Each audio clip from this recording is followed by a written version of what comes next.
नमस्कार दोस्तों, मैं डॉक्टर शकुन गुप्ता, आयुर्वेदाचार्य, माता शाकुंभरी आयुर्वेदिक्स में आपका स्वागत करता हूं। आज हम बात करेंगे रूमेटॉइड आर्थराइटिस यानी आम वात के बारे में।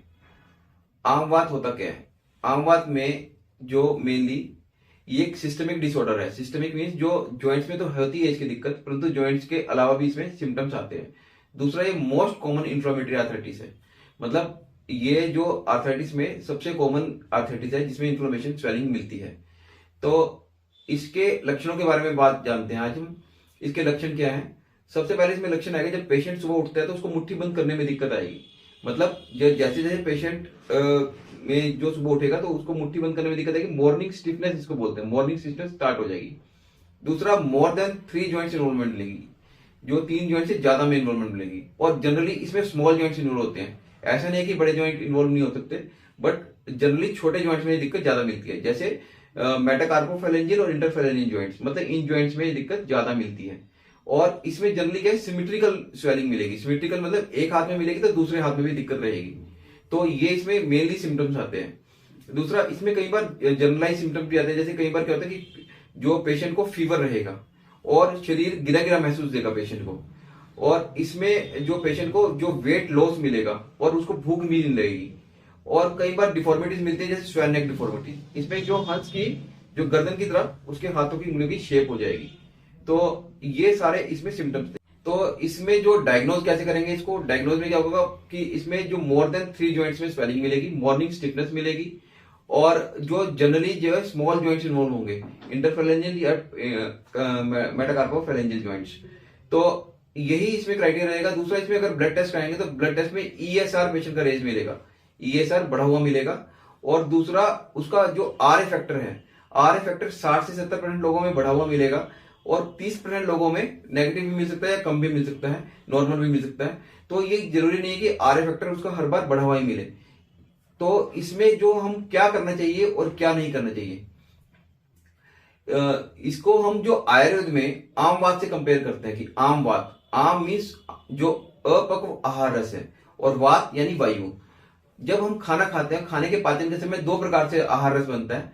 एक तो पक्व आहार रस, दूसरा अपक्व आहार रस। पक्व आहार रस जो शरीर को न्यूट्रिशन देता है, एनर्जी देता है शरीर को, शरीर में सारे जो फंक्शनिंग है वो कराता है, शरीर को ताकत देता है। और अपक्व आहार रस जो आहार रस कच्चा रह जाता है, जो पक्व नहीं होता, पका नहीं होता, वो शरीर में टॉक्सिन के रूप में शरीर में घूमता रहता है, और वायु के साथ मिलके वो कहीं ना कहीं शरीर में डिपॉजिट हो जाता है, जो शरीर में दिक्कत पैदा करता है। कई बार वो जॉइंट्स में डिपॉजिट हो जाता है और जॉइंट्स में पेन करता है, स्वेलिंग करता है।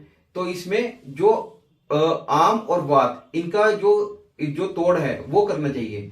इसमें आम को बढ़ाने वाला आहार बिल्कुल नहीं खाना चाहिए। आम को बढ़ाने वाले आहार कैसे, जो भारी खाना है, जैसे उड़द हो गए, राजमा हो गए, छोले हो गए, या जो दूध से बने हुए जो हैवी पदार्थ हैं जैसे मावा हो गया, उन चीजों का सेवन कम करना चाहिए। अपनी जठराग्नि के अनुरूप सेवन करना चाहिए, जितनी आपको भूख है उससे कम खाना चाहिए। दूसरा, वायु को बढ़ाने वाले आहार जैसे दही, लस्सी, चावल, इनका प्रयोग कम से कम करना चाहिए। वात प्रकोपक चीजों का प्रयोग कम करना चाहिए। जंक फूड, बाहर का खाना नहीं खाना चाहिए।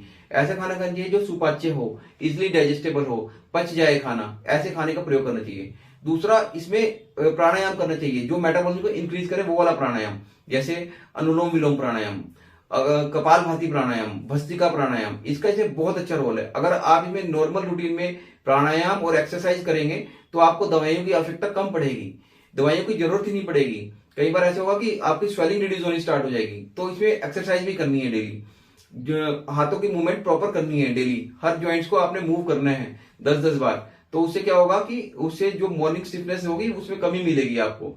दूसरा, इसमें आप डेली कोई ना कोई गेम इसमें आप ज्वाइन कीजिए, जो कोई डेली गेम कोई आपने खेलनी है जरूर। जैसे आप बास्केटबॉल खेल सकते हैं, आप बैडमिंटन खेल सकते हैं, कुछ ना कुछ जिसमें शरीर का पसीना निकले, ऐसे काम जरूर करने हैं रूमेटॉइड आर्थराइटिस वाले पेशेंट्स को। तीसरा, इसमें कुछ मैं घरेलू उपचार बता रहा हूं।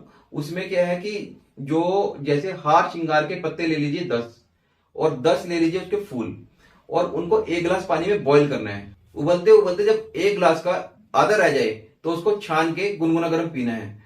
दूसरा, अजवाइन, मेथी और काली जीरी, इनको बराबर मात्रा में लेना है और इसको पीस लेना है। पाउडर को शीशे में भर के रखना है एयर टाइट में, और आधा आधा चम्मच सुबह शाम गुनगुने गर्म दूध के साथ लेना है। दूध में थोड़ी हल्दी मिला सकते हैं। इसका जो रुमेटॉइड आर्थराइटिस है इसमें कुछ मेडिसिन भी यूज होती हैं, जैसे चंद्रवटी, पुनर्नवा मंडूर, आरोग्यवर्धनी, श्रीनाथ गूगल, आम वतारी रस और योगराज गूगल, इन सभी का बहुत अच्छा रिजल्ट है, परंतु इसको आपने किसी चिकित्सक की सलाह के बिना नहीं लेना है। तो रुमेटॉइड आर्थराइटिस के जो पेशेंट है वो किसी योग्य चिकित्सक से अपनी जो चिकित्सा कराएं या हमारे से भी संपर्क कर सकते हैं। उम्मीद है दोस्तों आपको ये जानकारी हेल्पफुल लगी होगी। अगर आपको ये हेल्पफुल लगी तो इसे लाइक करें, शेयर करें। हेल्थ, मेडिकल और आयुर्वेद से रिलेटेड ऑथेंटिक जानकारी के लिए हमारा यूट्यूब चैनल माता शाकंभरी आयुर्वेद जरूर सब्सक्राइब करें। धन्यवाद।